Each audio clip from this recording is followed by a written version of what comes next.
I've started putting on more joint compound in the walls here, and next to the door going into the bedroom, got this whole wall pretty much joint compound here.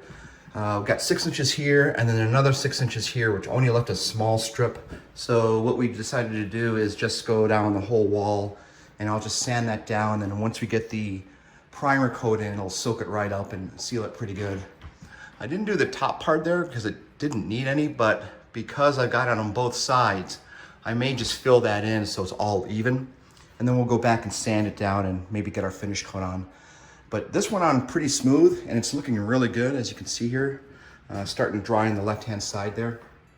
And then we've got this large seam, and if you remember a video from way back, I did mention that I'm probably going to have to make this about 2 feet wide because of the large seam that was there.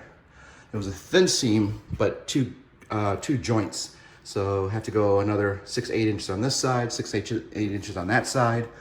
So you can see there I've got about, I don't know, 18 inches, 2 feet in different spots. This actually went on smooth also, and we'll finish that up over the next couple of days.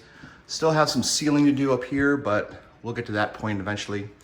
And then I also did the same thing over here, where you can see I had a one seam here, but it was too close to the wall, and I just started coming down with the joint compound all the way up. And I think I'm gonna end up doing the same here with these small gaps, just fill it in with a skim of joint compound after I sand it down, just to make that whole wall flat. Also got this corner here, still got a little bit to do on the ceiling. We'll get to that in a little bit. Did the side wall here with the skim coat. One rookie mistake that I did make, and it's good and bad, silver lining, is I've got a little bit too much water in my joint compound.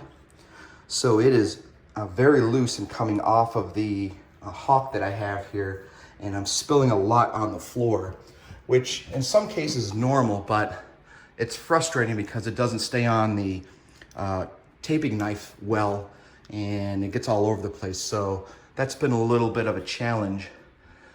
However, the silver lining here is when you put a smooth coat on, you get a really nice, when you get a thin coat on, you get a really nice smooth texture going all the way up, and there's not going to be a lot of sanding. So I would rather take that and deal with the frustration of the thin joint compound than having to sand all that down for hours and hours. So that's a pretty good deal there. The other kind of frustrating part is I've got these nail holes here that you can see, and if you look closely, there's like 3 or 4 layers on there because the joint compound is so thin that it shrinks, and then you get this little divot. And I just did this like 3 minutes ago, and it's already starting to shrink back into the hole because the joint compound has too much water in it. So all I did there is just filled it in really thick. The joint compound sticks probably, 1/16 of an inch outside from the wall. So when I sand it down, these should all be smooth, and hopefully I won't have to go back through and fill them. And then moving back into the bonus room, still a ton of stuff in here. We're gonna clean that up. I'm gonna come back through here and sand all this down, and we'll put joint compound in the tapes, the taped areas, and then we'll prime it and paint it. And then we'll finish this side off, like I said before, so we can put the door in.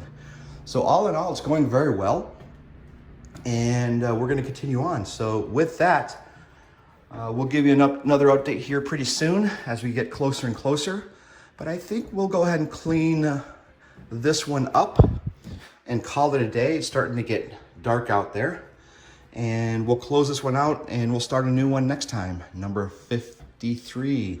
So until then, everyone, peace out.